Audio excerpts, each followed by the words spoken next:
This is Master Coach University. Master Coach University, we train coaches, and you just happened upon one of the trainings where I actually offer a lot of advanced elements, what we call immersion trainings, to some of our most advanced students at Master Coach University.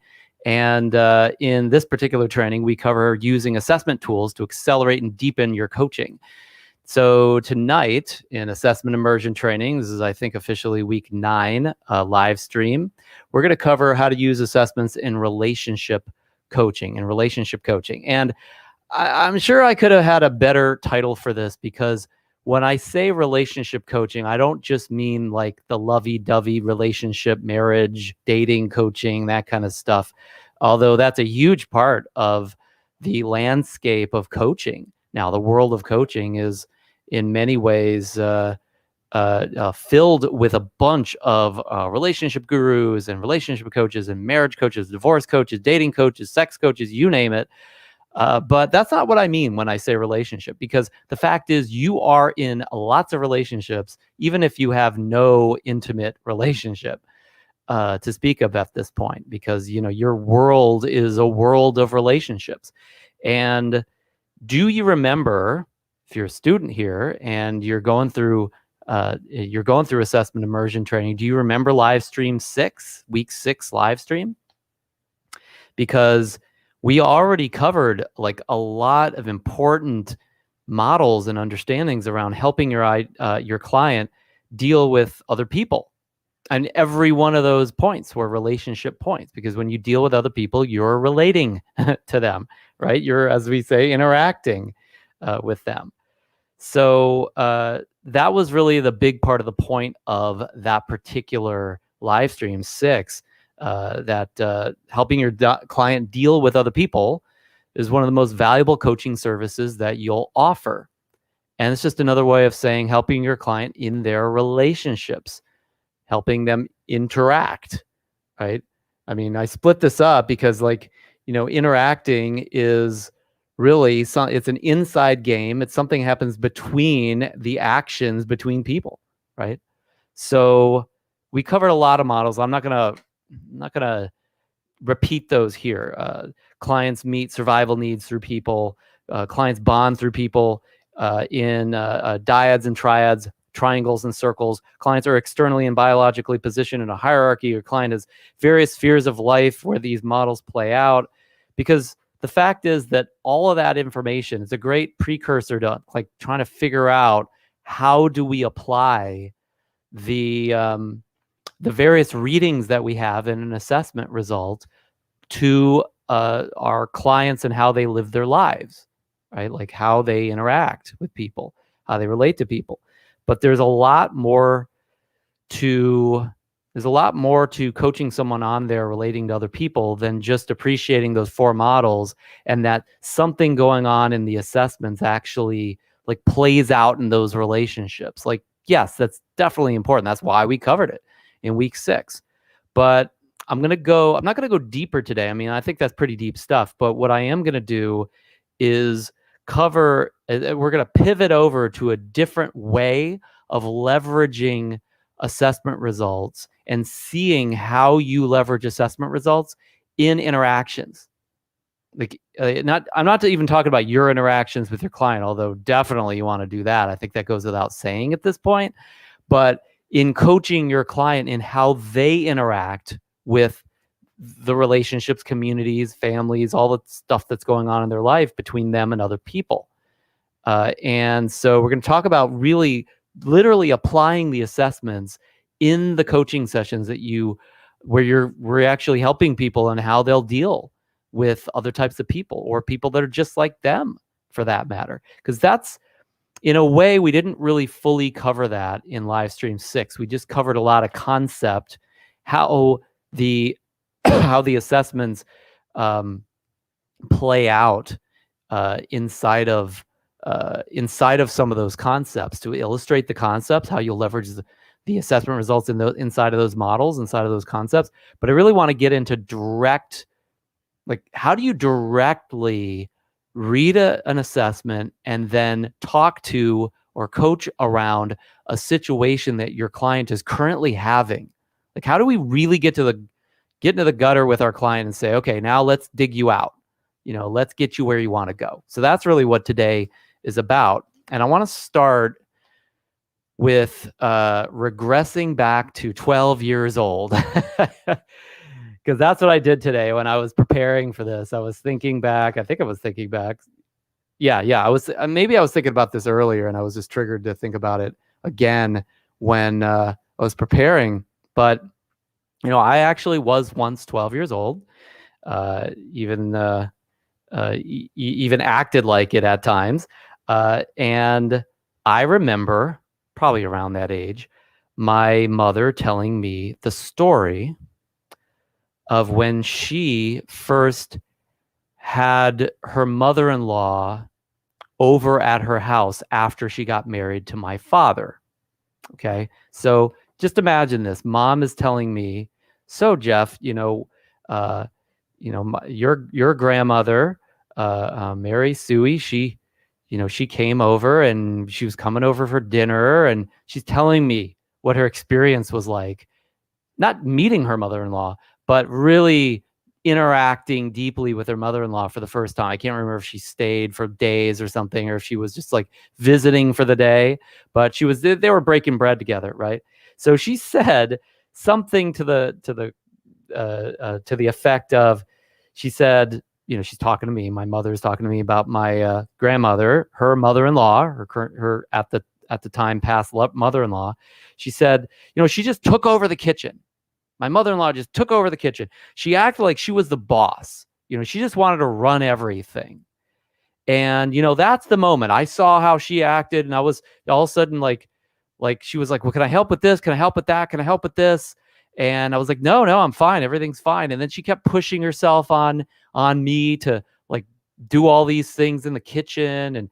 And she just wanted to be the boss. She just wanted to run the kitchen. Right. And that's the moment I knew, Jeff, that I didn't like her. I knew there's something wrong with this lady. She was a pushy old bag. That's what she was. And so now you can imagine how this impacted me at the time, hearing my mother talk about this. And my initial thoughts, if you will, was, that bitch. I mean, how could she be so mean to my mother? I really hate this this grandmother lady that I haven't, met more than twice. It's like, I really got a problem here with her. And that's the way I kind of felt about my grandmother for years. Now, obviously, there were different stories I heard from my father over time. And, I have different thoughts now, though. What I discovered since I was 12, after learning these assessments and running these assessments on my mother, for that matter, because I mean, one of the assignments that you have and I have when we learn these assessments, we become experts in these areas, is that we run them on everybody in our life, because we know these people pretty well. Might want to get a sense of like what the graphs say, so we can reflect on the connection or the interaction between who we know these people to be, our experience of a person, and what we see on their graph, right? That could maybe help you be a little better at reading some graphs and using those graphs in coaching sessions, since you probably feel like your family or people that are close to you so well, like the back of your hand. Just wait until you run graphs on them. You're going to know them in a whole different light. Know them in ways you've never known them before, or that you already knew but you didn't know that you knew. I don't know if that makes sense or not, but just skip it if it doesn't. So the point is, like, I have different thoughts now about what my mother explained about my horrible grandmother, her horrible mother-in-law. And I learned, what she described was not a bad person. It wasn't a bitchy person. It wasn't a pushy or a bossy person. Even an annoying person, although you could probably argue that, right? What she described, she described a profile, right? She described what we know as good coaches as just some things that are going on inside that no one sees, And then those things come out in the form of behaviors and communications and style and attitude and way of seeing the world and way of interacting and way of reacting as well. These are symptoms to the cause that we can read in our assessments. Like, we actually know what's at the source of a lot of this behavior that my mother describes in such a bitchy fashion, right? So I had, after a while, run a profile on my mother, and I knew her profile very well. I knew her profile was a very high D, very high I, very high utilitarian, what you guys know as economic. And I looked at that profile, and I didn't connect the dots at the time, but now looking back on it, I realize, that profile is not too far off from the kind of behavior. That profile could predicate the kind of behavior that she described in my grandmother. I wonder, was my grandmother not such a great person? Was she just never learn how to act with people? Or did she just have a certain profile that maybe also my mother had? And I looked at my mother's behavior and said, well, wow, like, if I didn't like totally love my mother and I was maybe a more judgmental person as well, I could easily say and argue that she does some things that she described in her mother-in-law and my grandmother. Being pushy, being bossy, having to be in charge, being overly expressing your opinion, kind of having to take over everywhere, sucking all the oxygen out of the room. And it's like, wait a second, perhaps the perspective that my mother had on her stepmother had less to do with her stepmother, my grandmother, and had more to do with her profile and the way those two profiles clashed. And that's exactly right, Rosalie. And I realized years and years and years later, it just dawned on me, she was describing herself in some ways, because those are all things that my mother does. And I'm not saying that my grandmother didn't do certain things that would have caused that description. It probably easily could have happened that way. But when you see a person through the only filter you have, which is you, and the you that we can graph out, and we understand those filters that you have, that changes the way other people will occur to you, the way the whole universe occurs to you. So her relationship with my grandmother was not just predicated on my grandmother. At the time when I was 12, I thought that was the case. I thought the reason why they don't have a good relationship, the reason why they're not interacting well, and why it never worked out between them, that's my grandmother. She's just a problem. Now, it's not grandmother's the problem. It's these are two profiles that interact with each other. And they might be a lot similar, more similar than I originally had ever imagined, because I saw the filters, because I had graphed it out and I understood the basis, the science behind what those graphs actually showed me. So, big question. What if I didn't know this stuff? What if I had never been educated on these assessments? What if I had never been educated on what they reflect?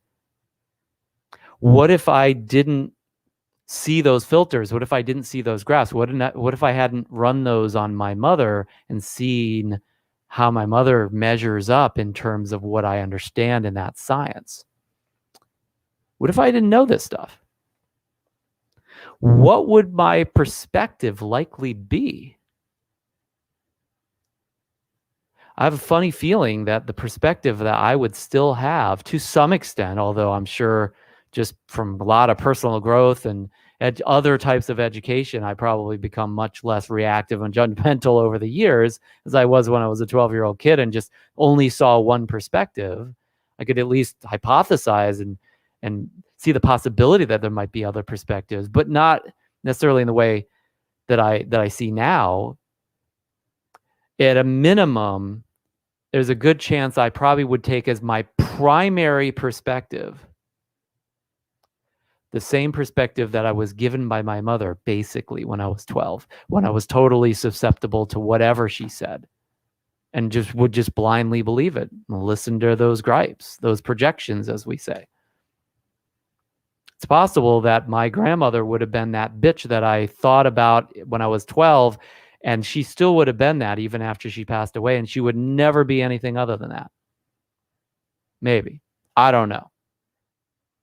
But it really, I think it drives home the point. This is why I shared that using these assessments and the domains that they reveal to you and to your client, it can lift the veil, right? It can lift the veil for them. And forget about you as a coach. It's good for you to know. You should know, right? It's your responsibility as a coach. Maybe to some extent, you might take that on as a possibility. But for your client, it can lift the veil for your client in terms of what's happening in their relationships with others, what's happening in their interaction with others. That can lift the veil for them. What if they are still thinking their grandmother's a bitch, or their mother's a bitch, or their dad's a bastard, or their business partner's a jerk, or their wife or husband or kids are horrible people, and they're just monsters, versus, well, that's a D, that's an I, that's a social, that's a low self-esteem, the readings that we can show them and say, look, this is, chances are, what's going on. Or at least maybe we don't know their graphs because they haven't been willing to take it or haven't been offered it, but at least you see how you judge the world because of your discriminatory graphs yourself, because you're not all things. You're not like the all-seeing eye. You see things from your biased perspective fairly. Not like it's wrong, but it's definitely biased. So you lift the veil for them when you offer them at least a reading on them, if not a reading on them and how they might see others. And then you also lift the veil when you can actually at least look at the potential for what might be the basis for those behaviors that they actually understand, because you've run through the graphs with them and they get it. They get that science. They get that, hey, that's a chemical reaction. That's not, some spiritually horrible person. It's a different way of looking at the very same supposed problem. Maybe what they thought were problems are no longer problems. They're just things to be aware of. Maybe what they saw as a bad mother or father is a mother and father that acted and operated a certain way based upon what was going on inside that they never knew. What kind of aha moments, what kind of eureka moments, what kind of breakthroughs could you cause in your client just with that? That's the point. So in relationships, we get, this is the typical thing when, you're a relationship coach or you coach somebody on any interactions, any relationships that they have with business partners or employees or family members, loved ones, etc. You're going to get complaints. Generally speaking, a big part. Now, they might be super positive people and just say, hey, my goal is to have a wonderful relationship with this person.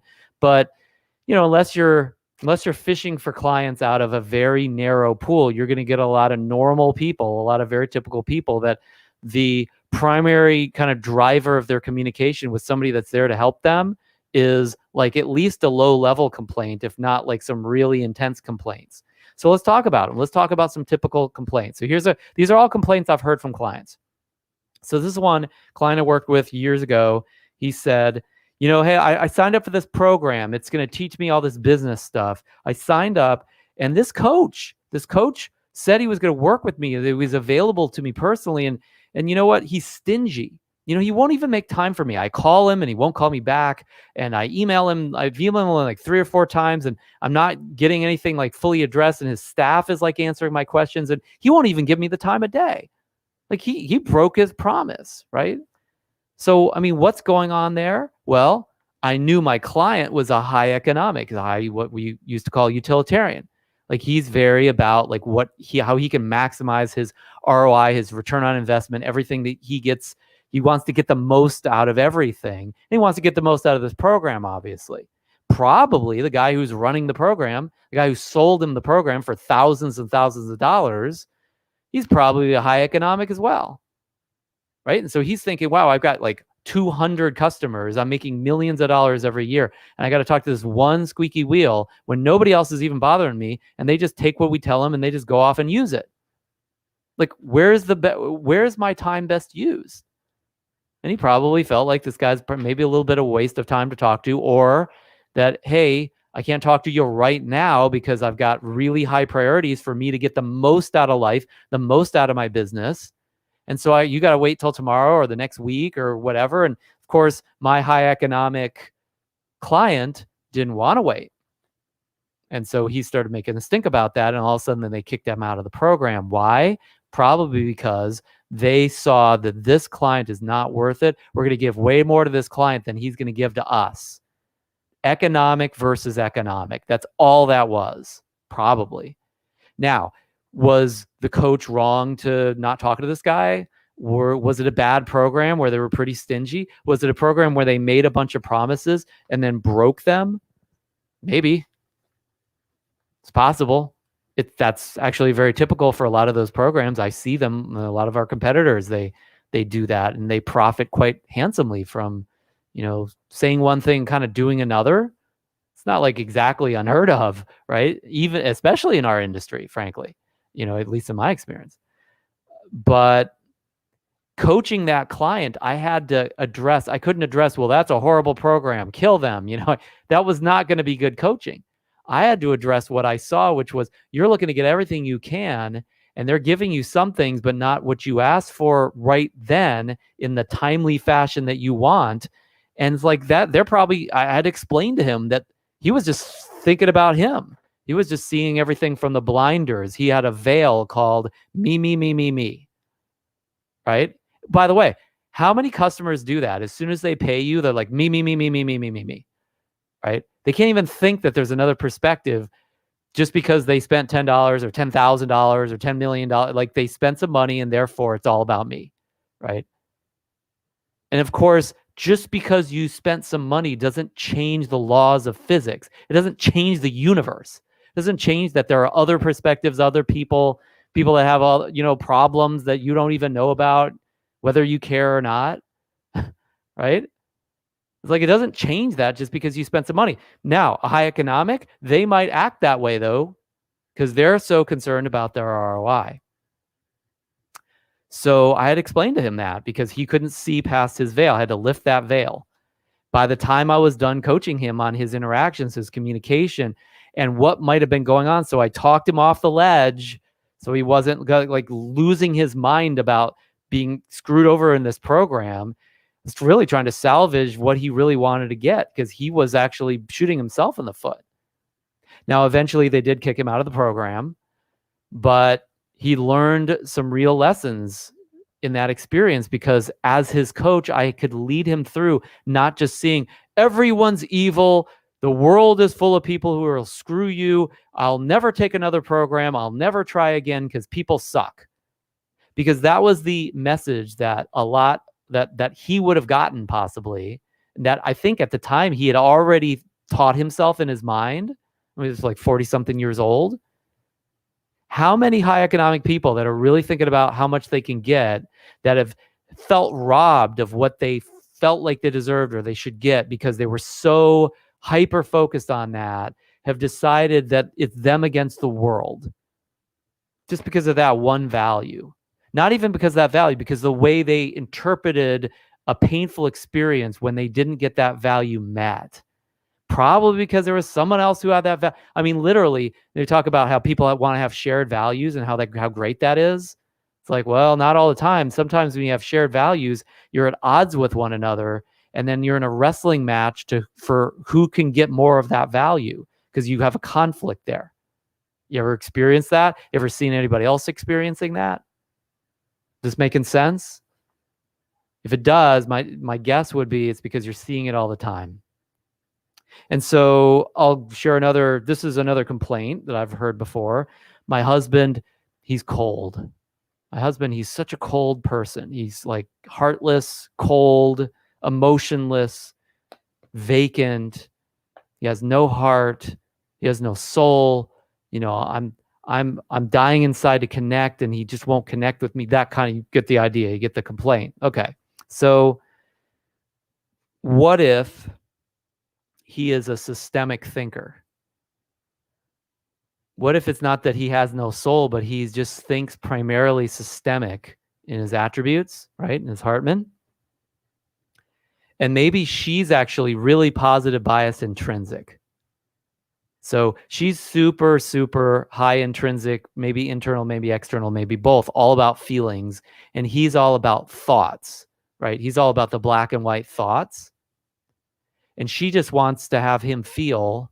And it's not that he doesn't, it's just that his primary way of thinking through whatever is going on for them. And she's sitting there feeling, and he's like, what's going on? This makes no sense.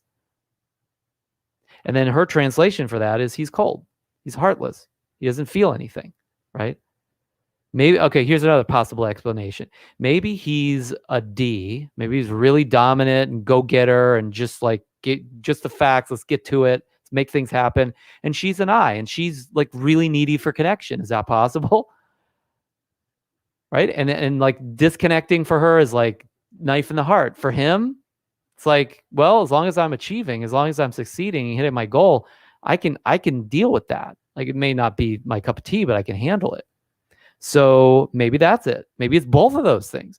Maybe he's economic and she's an altruist, and she expects him to be an altruist. She expects him to be like her. And she empathizes with her position on how he should be, rather than empathizes with who he really is, because she can't see it. All she can see is her pain. How many people in the world relate to each other, relate in intimate relationships, relate with families through a pain of some value that's not met, or the pain of a behavioral style that is their weakness, or a pain of a way of thinking that's not matched in their experience, or that maybe is oversensitized because because of their biases, or it's oversensitized because they've got such a huge aperture, right? They have such a long antenna that can feel everything or think everything or evaluate everything, depending on their mode of thought, their dimension of thought that they overvalue. And so they get too much data in that area, and it hurts them. And so they're wounded. They've got the scab, and they're interacting. So people kind of brush the scab and like, ow, stay away. You're bad, right? Maybe that's very little to do with that other person.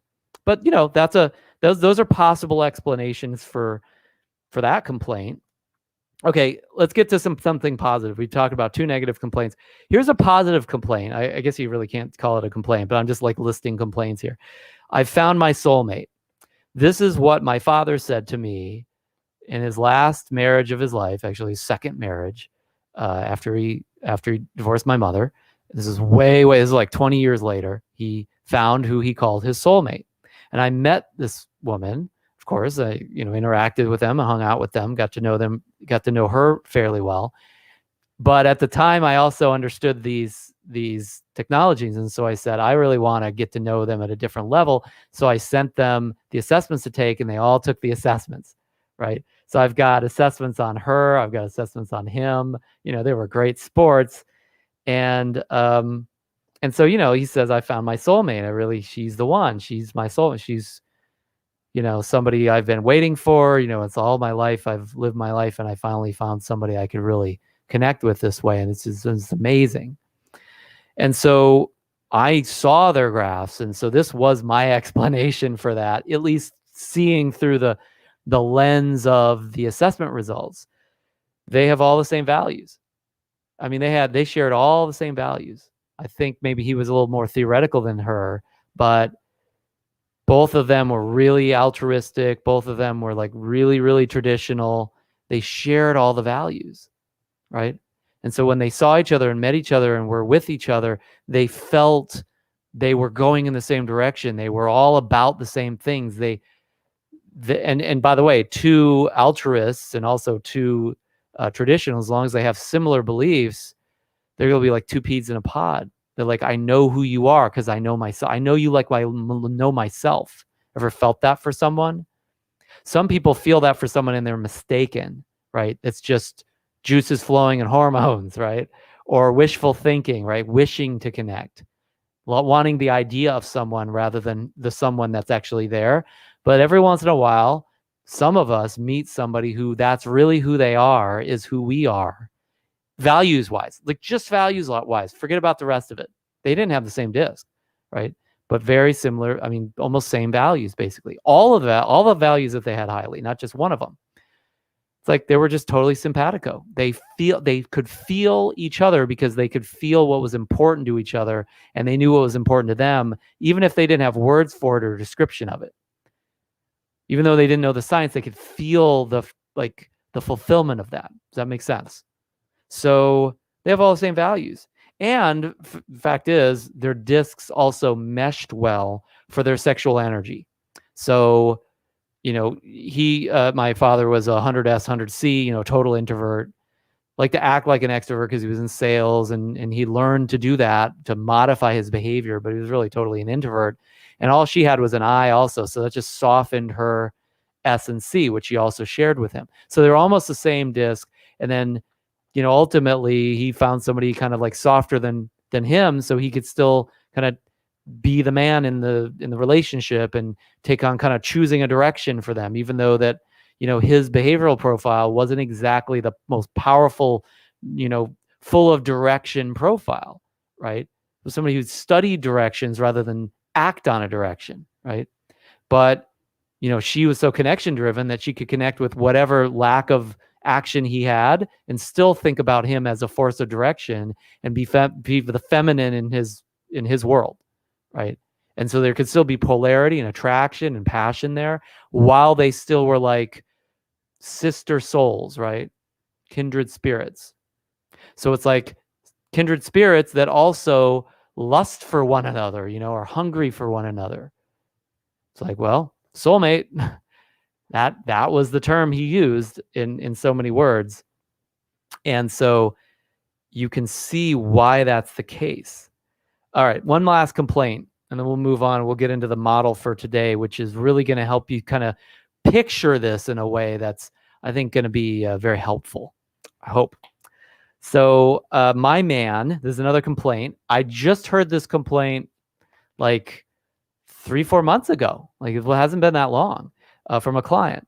And she said, my man, my boyfriend, she lives with this man, by the way. My boyfriend, he's white trash.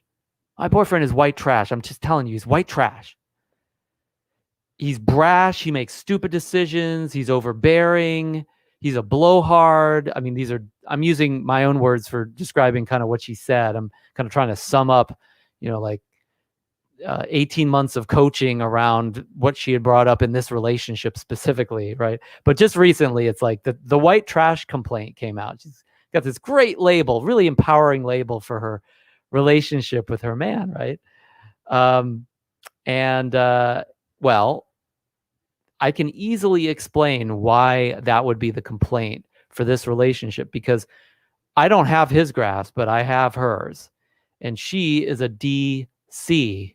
Okay. So she's all about giving my results now and then nitpicking all the details around that and being frightened of the possible concerns and issues and problems that could come up, because it's like, I got to avoid those. Plus, she's very high economic. She really wants the most out of her life, and she craves and lusts for not just money and time, but to get everything she wants. She has a lot of dreams. And not to mention, her other top value, she's only got 2 that are really, really high, is political. So she wants to like influence the way everybody else thinks and their decisions. And then even beyond that, she's a systemic thinker. Very systemic. She's super clear on her thoughts and overvalues them as well. She's got a positive bias in systemic. So you can imagine this cold, calculating, like critical thinker who wants everything, and not to mention also wants to be kind of in control of the way everybody else operates around her as well. And she's all about the results and tasks and not really very like people oriented, not anywhere near as people oriented as she is task oriented. That kind of harsh heaven and hell judgment of her man, who she loves and who she feels the need to be with and feels cared for by, or at least feels like she needs him to take care of her, describes him as brash and stupid and white trash and all the stuff that she says. Through those lenses, I could understand why she'd make those judgments, because hypercritical, hyper results oriented, hyper domineering, hyper controlling, and then also hyper greedy as well. Well, you can imagine that kind of brain saying those things, right? By the way, she was probably attracted to him, because I remember the story, because he's a D too. Like, he's really dominant and go-getter and can make things happen, but also very, very quick to anger and quick to react, right? Kind of jump on, get into the fight and take on a challenge. So she was probably attracted to that dominance, that bad boy energy with him, and could feel his presence there and wanted that and was greedy for it and lusted for it and then got it. But she also got a lot of whatever else came with him. I don't know if he's an economic driven or not, but if he is, he's not systemic and he's probably low C. So he just flies off the handle and does stuff. And she's like, that was dumb. You're really low class, right? And all of a sudden we have this white trash complaint. So I can coach to that relationship just coaching her. I can also coach to her perspective on him and her uniquely discriminatory way of filtering out his behaviors and actions. And you can imagine where that relationship is going if she continues those particular descriptions over time. It's probably not going to be a real positive result, even if they are a fit. And I don't know that they are, but I don't know that they're not either, because I don't have his graphs. I just have hers. So those are just a couple ways of looking at like some of the things that like people go through in their relationships before they see the forest from the trees, before they see what's really going on with them and how they filter the world, or what's really going on with other people and how those people are operating and why. And so then we end up with the relationship wars, or the battle of the sexes, or men are from Mars and women are from Venus, or I hate this kind of person, or all this prejudice comes from that. At some point somebody probably saw a white person or a yellow person or a black person or this religion or a Muslim or a Christian or whatever, straight, gay, etc., and they did something that their filters made a really harsh judgment about, like the judgment of heaven and hell. And then they said, that must be because you look this way, act this way. That must be because of this one thing about you, right? And then they told other friends who probably shared values and behavioral styles. And then those friends decided that they didn't see anything. They were totally blind to the reality, but they just saw this one superficial thing, and that prejudice was born. And now we live in a world of that, right? And by the way, we have a whole group of people who are in knee-jerk reaction to that prejudice. And guess what they do, by the way? And this, the great high-minded, socially conscious, anti-prejudice, all that kind of stuff. What do they do? Well, not all of them, but definitely a good solid group of them take anyone who has those prejudices that they are against and say, those people are evil, they're horrible, they're dead, they're racist, sexist, anti-gay, anti-this, anti-that, that's them, and they're horrible, and they must be ostracized, canceled, killed, ignored, right? Attacked. Real gentle, non-judgmental, socially conscious people, right? It's like, that's just a reaction to another reaction, which was a reaction to something that wasn't even what was the cause of what was going on in the first place, because they didn't know this stuff. They had a veil over their eyes. And then somebody wants to argue that coaching doesn't help people and that these technologies don't make any difference, or that they're not, I don't know, they're not scientifically proven, and on and on and on. It's like, get real. It's like, this is such a huge missing piece for your clients. It's such a huge missing piece for you and your practice and in your relationships. It's such a huge missing piece for people who actually relate to other people, which is basically all people except for hermits. And it's also such a huge missing piece for humanity at large. It's not a lack of the right people. It's not a lack of, like, we have to operate your way. It's not a lack of right versus wrong. It's a lack of understanding. It's a lack of awareness. It's a lack of seeing what's going on.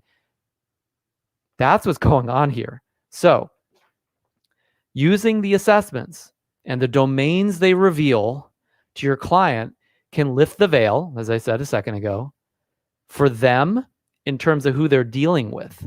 Like, who am I even dealing? Who is this person? It'll lift the veil for them in terms of what's happening. They don't even know what's happening. It'll lift the veil for them in terms of like why things are happening the way they are as well. Like, what's at the source of what's happening in their relationships with others. And it also will reveal to your clients how to navigate to where they want to go in those relationships, or even who they may want to relate to more or less. Because maybe there's a relationship where they're just never going to get where they really want to go. And this could reveal that. And then they can relate to someone else more and make a different selection as to who's on their team or how they're teaming up with these people, let's say. I think I mentioned this in a training at some point. I don't know that it's in a live stream, but I'm sure you could count, but I can't really count how many relationships I have supported in, like intimate relationships I've supported in ending them, the intimate side of it, like still relationship, like they still know these people. They still maybe friends or family or whatever, but they're not intimates anymore. And how much those were victories because what my client, at least I know, wanted in their soul, and we knew they authentically wanted that based upon their profiles and the interactions and the validation of those profiles, they were never going to get in that relationship. There was no way. And they had subjected themselves, or let's say tolerated, the lack of that thing that they really needed in their soul, that they lived for, that they would fucking die for decades. And they finally were starting to like say, I've had it up to here. I'm not tolerating this anymore. I love my husband or my wife or whatever, but I've got to do something about this. And I don't know what it is. I either got to leave or fix this or tell them what I need and beg for it, like something. And you could see based upon who they were and who their spouse was or who their, close, intimate partner was in terms of their graphs, because they had all the graphs, or at least had one graph, and I knew generally what was described on the other side. This was not going to happen for them. This was going nowhere for them in terms of what they really needed for themselves. And so I could have either been the coach who could say, you know what, just sacrifice your own life and be a martyr so that you can keep the sacrament of marriage and you can hold that, just follow the rules of the dogma of your particular culture, or do what your family expects of you, right? I could have done that, or I could have done what I actually did, which was, look, you know the truth, and this is the truth, and I see it in your graph, and you can see it in your husband or wife, and based upon everything, like go for it, like try and do everything that you can, really commit to doing everything you can to turn this relationship around. But then when you see that didn't work out, realize the reason is because of this and this and this that we see in your graphs. And we could set the clock by that this relationship is not going to deliver you what you absolutely need in your soul. So it's the worst thing that they had experienced in life, maybe, or one of the worst things, or a scary thing that they had to unravel that relationship, go through a divorce, right? But man, save their soul. And now they get to have what they really have hoped for and wanted for like decades and decades. By the way, most of the time they got married or they hooked up when they were like 25, 35 years ago, like when I was describing when I was 12 and I couldn't see the forest from the trees. I just took what was given me. And usually they're making a decision to get together with somebody because of hormones and social hierarchy. And it was a dominant diet or proximity because of a sphere of their life that they were in, you know, all the stuff we talked about in Livestream 6. By the way, if you're watching this on a replay, I'm going to put the link to Livestream 6 in the corner here right now at, what is this, 50 minutes in. So you can click over to that whenever you want. Watch the rest of this, but click over to that and check it out, because all those models are what I just mentioned. And that's what's going on with people when they get married when they're 22 and they marry their exact opposite and somebody who they'll never really love in the way that they could love them, or never really going to be passionate about. And so they'll be dead inside. It's very predictable why those things are happening. And it's all in the models we talked about in module 6, or not modules. I'm sitting there thinking about modules, Livestream 6. And they had no clue about their own discriminatory approach to judging those things. Like one of my clients, she's really high economic, just divorced her husband a couple years ago. And she keeps going back to that relationship and saying, why didn't it work? Why didn't it work? You know, I feel like nobody takes care of me anymore. I feel like I'm on my own. I feel scared. And she said, you know, the truth is he looked really good on paper. She literally said those words. I recall that because it was like weird. It's like, is that the person that you marry? Is somebody looks good on paper? But she, as a D economic, actually, that's what a lot of them do. You know, they say, you know what? He's got the right stats. He's going somewhere. This is a good investment. I'll go ahead and get married. Right? And they wonder why some people are passing judgments about people as just being after one thing or another, let's say status, money, etc. Well, she was seeing through her filter at the time that she had no clue existed. She just thought that's just the way it is. This is just who you pick, right? This is the right thing to do. And by the way, the people around her probably saw a lot of things through that same lens, or at least were willing to support it, or didn't see the other lenses that I saw now looking back on it, and that now she sees because I taught her the same models and the same understanding of the graphs. So he looked good on paper turned into I'm dead inside and I cannot live anymore in this relationship and this has got to change. Let's get out.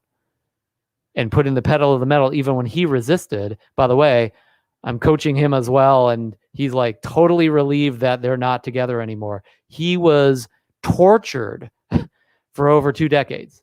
Okay. So like talking about setting him free, right? I wasn't even coaching him, and I could help set him free through coaching the wife. So the bottom line being, there's a lot of people that have no clue, and they're making all their decisions in their relationships, intimate and otherwise, business partnerships, clients, approaches to the teams that they join, family judgments, and they're just clueless. And all you need to do is give them a clue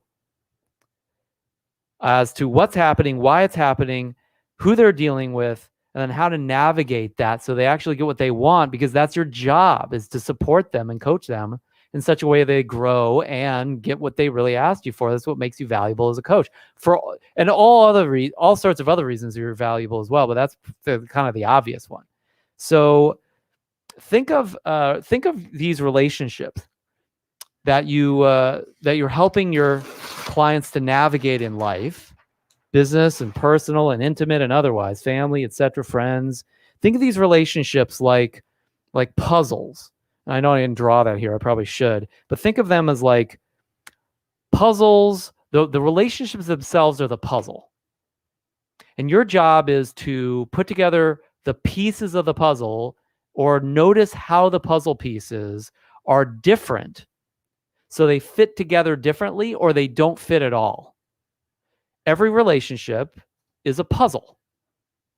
Business relationships, partnerships, intimate relationships, family relationships, and your job as the coach who sees the puzzle pieces, the people, right?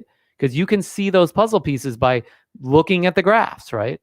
Your job is to look at and help your client evaluate through these same technologies, possibly, how are these puzzle pieces different? How are you different? How are you as a puzzle piece different from that other puzzle piece? How do you fit together differently or not fit together? What's really going on here in terms of this puzzle, and in terms of you as a puzzle piece and these other people as a puzzle piece? So, if you have, these are the puzzle pieces, and you got all these different shapes, some of them fit obviously, some of them don't look like they fit at all. Some of them fit, but in ways that might be a bit unsettling and uncomfortable, right? So I'll give you one more example from that marriage that ended that I just mentioned. We had a puzzle piece fit between an economic and a altruist. The guy was high altruist, the woman was high economic. And so we've got this economic looking to be filled, because that's the economic, is like, give me more, give me more. And then this altruist comes along and fills her. But this is an altruist who's not a DI like she is. And so he's not expressive enough for her. He's not active enough. He doesn't show her he's going to give, even though he does. He gives and gives and gives, mostly in the form of money and support. So it fits, but she's hollow. She feels dead inside. She's filled up only with the paper, the economics, because he's so willing to do that. He's surrounded by her, right? He's like, wow, I've got this amazing woman who's like everything and could do it all, and I look up to her. She's so strong, which she really wasn't. But she seemed that way to him because he wasn't as big and strong as her. So he could fit inside of her and try to be inside of that and enjoy the passion and the excitement of that and the ego boost of that, because that's not who he is. And also, and all he has to do is just give up his whole life for her, right? Which she's happy to allow because she needs him to fill her. So it fits, but it's hollow inside. And you got a 25-year relationship that worked on paper, worked economically, did not work at all spiritually for her, and frankly for him either. He can never really be who he was, because why? He was just inside there swimming around thinking, I'm just like, want to be like her. I'm nobody except for her. And so he felt that way as they parted. But all of a sudden, guess what happens when this piece that fits, quote unquote, fits inside this other piece? Like he goes in here and he's in there and he's nobody, right? He's lost who he is. He's just a reflection of her because he's just inside. When we rip him out, by the way, you think that was comfortable for him being ripped out of her, right? Because she ripped him out. She's like, get out of here, right? He was like dying inside. Like, oh my God, I'm going to die. I'm going to be out in the world. It's going to be unsafe and nobody's going to hug me and be around me the way she always is, right? And I'm small and worthless. All of a sudden, he's back out in the world and he sees himself for the first time in probably decades. And of course, I have all his graphs, so I go through all those results with him and help teach him who he is for the first time, because he didn't really know. And now he sees himself as separate from her, even though she's like big and strong. He's like smaller, but he's more precise, and he can fit in places she can't go, right? He can get under the door where she just bounces against it. He can be strategic. He can be surgical. He's actually, the guy's practically a surgeon. He's a doctor, high-level doctor, a hospitalist. And so all of a sudden he starts seeing who he is and he starts becoming more of himself. And of course, she doesn't really like that, but at least she's free, which she needed, right? So she's still looking to be filled, but he's like, wow, I'm this amazing, tight, like really substantial circle that I can fit all sorts of places she can't. And now he's finding a new soulmate and he can feel something with her that he never felt with this other individual. It's like, I wonder why. So anyway, the point is, think of these as these people are puzzle pieces, and the way they fit in society and in families and in intimate relationships or whatever, that's the puzzle. And so you're just seeing this puzzle for the first time, and it's really hard to see the pieces because it's all like, you ever notice like you put a puzzle together and it just all of a sudden all you see is the picture of the puzzle, and the puzzle is like pretty puppies, or the puzzle is like somebody killing somebody or falling off a building or something. It's like, that's what you get when you get relationships in a family, especially, or you're also a business. It's like, oh my God, look at that. Look at, or, oh, isn't that cute? Puppies, right? You don't even see the pieces because it's like the seams are all of a sudden like just, it's like seamless, right? Everything's just fitting. Somehow the puzzle has to fit, right? But as you unravel those pieces, as you look at the graphs for each piece and understand them like on a wheel, let's say, or you just understand them individually as pieces, you start to see the individual shapes. And all of a sudden you're going to have a very different understanding of the interaction that's happening in between these pieces.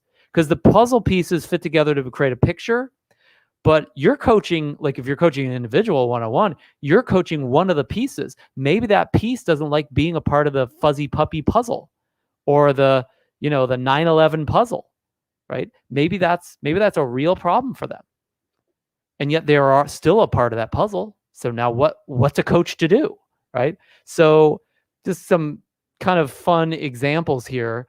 And just think of these as different spheres of interaction. There's different ways that puzzle pieces, these people can interact and fit together or not.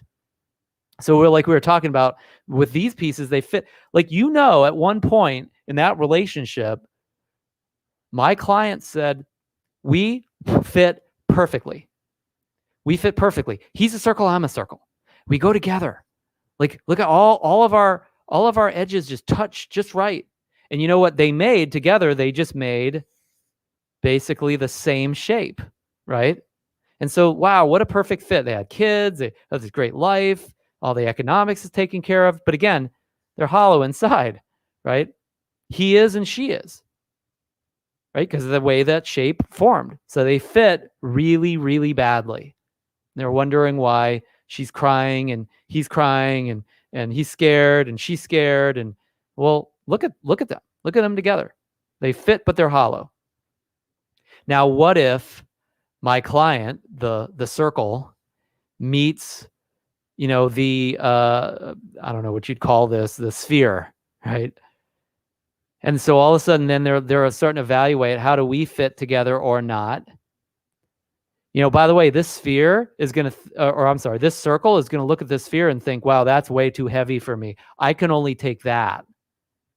This, I'm going to fall through the floor, right? This would probably intimidate them at first, even though she's bigger, so to speak, more high D or whatever, right? But once she takes him inside, so to speak, sorry for the word pictures here, but as soon as they get together, this will also fit just the way this did, but it'll be more fulfilling, or it'll be actually fulfilling, because now she's filled up, right? Everything, and he's filled up, like he's actually, he's got everything inside. He just needed that extra casing to express the ultimate of who he is, maybe, right? You complete me, right? So maybe same shape, but different in some ways. And so the pieces fit similarly, but it's a completely different life. This one fits, but it's hollow. This one fits and it's fulfilling for both, maybe. This, you see a lot of times, you'll see these Ds get together and then they love each other one moment, they hate each other the next. So this relationship here, these two arrow pieces, these two puzzle pieces, fits perfectly as long as they go in the same direction, right? So it's like, oh man, we're all going, we have these shared goals. We're going to this target here, right? What happens when this arrow one day becomes this arrow over here and they flip over? Now all of a sudden they're like, I can't imagine why we have so much distance between us nowadays. I can't imagine why we're growing apart. Yeah, well, look, you get your two arrows. Different direction in life, different life goals. Ds separate themselves from each other almost instantaneously, like probably within a period of months, years at the most, right? So it's like, yeah, we're like 19 and 23, and yeah, we're all going in the same direction in our immaturity. And all of a sudden, like, this person grows up and they realize the direction is actually here. And this person doesn't like that because of some other aspect of their shape, and they decide to go the opposite or keep going this way. And they say, why have you betrayed me? I thought you were an arrow. You're not an arrow. Because from their perspective, this arrow going up is just a dot. You're less of a person. You're less than who you used to be. And of course, this person's like going to the sky, and they're like, wow, I'm glad I'm not who I used to be. But you can't see it from your perspective. Anyway, this is an interesting challenge, and we see it with all sorts of aspects of the profiles. What about here? Like, you've got this kind of concave shape, convex shape, depending on how you look at it. And then you've got this pseudo arrow, right? What if this arrow had this soft tip, right? They would, this would fit perfectly, right? It would be a perfect fit. This would be hand in glove, right? But what if this soft tipped arrow all of a sudden gets really pointy one day because they change their shape, values, they change their shape, their thinking. They become clearer in some area or change their bias as to how they think. Instead of thinking practically, they think systemically, right? They go from, well, this will work out, to this is the way life is, black and white, this is the box, I'm all about the theory. So whether they change or not, if this arrow hits this target, they may fit, because from the outside, by the way, this is going to look, it's going to look like, it's like this. It's like, hey, it's like a triangle, basically. Oh, that's cool. They're like a triangle together, right? But the reason they're a triangle is because this guy is so sharp and he's poking through, right? And this person is like totally like getting gouged. So yeah, it fits from the outside, but it's extremely painful for this particular individual. By the way, would this arrow, pointy arrow, who gets this surrounded by this nice, looks pretty soft actually, this soft concave shape, that pointy arrow would be like a smiley face, right? I mean, this pointy arrow is really happy in this relationship. This shape is like in pain, right? They're getting killed. You ever see any relationships like this or partnerships like this where one's happy, the other's sad, one's like totally thrilled and I just love this. This like floats my boat. And the other one is like, I can't live like this anymore.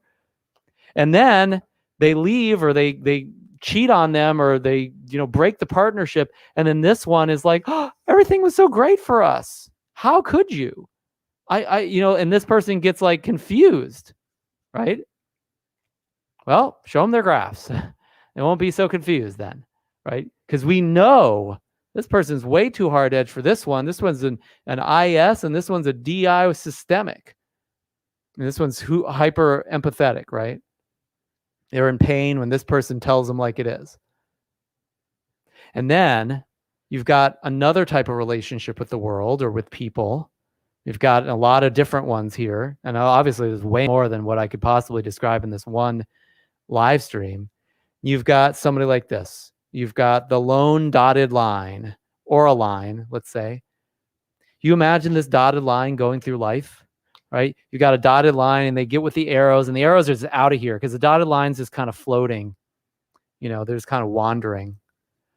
And then at some point, the dotted line finds this really nice circle, and the dotted line like really enjoys going through the circle, and the goes through halfway, and the circle can drop through, and all this different stuff is happening.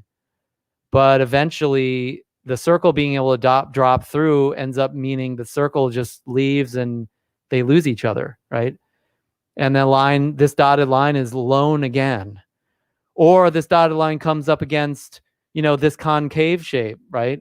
And the dotted line kind of bounces in but bounces out, because it's dotted, right? Maybe they get stuck together for a while, they get stuck in between the dots. Or this dotted line hits this, really heavy sphere, but they can be around each other, but it's not a fit, right? It's just somebody just getting hit from one side or another.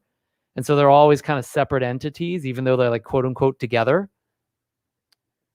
So where does a dotted line go? What does this dotted line ultimately do? Well, we know by statistics that these dotted lines are out there alone and they never find anybody, or they find somebody, but it's not really who they want to be with at all. And so they're really apart, even though they're together.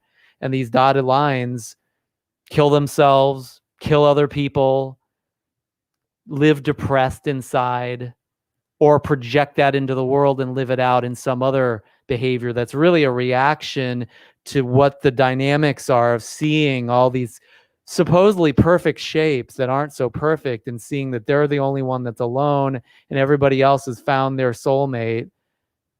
These people get to go place together. These people make a great triangle. These people are like this cool hoop. And all of these individuals, as they go through their lives and their relationships, suddenly lose their relationship, or lose what mattered about that, or they live in pain, or they live dead inside, or they live wondering why they're really not together anymore. Well, the dotted line is they're judging everyone and how lovely everyone else has it and how horrible their life is, so they might as well end it, or end everybody else's, or get back on them, make some story up about it. And yes, every once in a while, a circle finds a sphere and they're perfectly fulfilled and everything is just great. But that's like one out of hundreds probably in this world. And I'm not just talking about, again, intimate relationships. This is business partnerships, or jobs, or family interactions, or clients and coaches, for that matter, communities, religions, right? Cultures, geographic areas, orientations, different levels of on the spectrum of sexuality, for that matter. You name it. This is what's going on in all and any of those areas. And so where are you, a circle that's looking to be filled? Where are you, a solid sphere that's intimidating? Where are you, an arrow that's flying by everybody else, trying to find another arrow going in the same direction? Where are you, a concave shape that's been hurt when they were pierced by something sharp? Where are you, a dotted line? Where are you just lost, alone, right? Separate. Because we're all these things in some ways. Like I know very intimately a relationship that a friend of mine, very close friend, who has this amazing relationship where they're totally fulfilled, like emotionally, like this, like what we looked at here, but intellectually they feel alone in life. They feel like a dotted line. I could look at that individual's, and I haven't yet, I can look at their AI, their Hartman, and probably see why their thinking feels so alone, but why emotionally they've actually met their soulmate, So these are the kind of issues that your clients are dealing with day in, day out.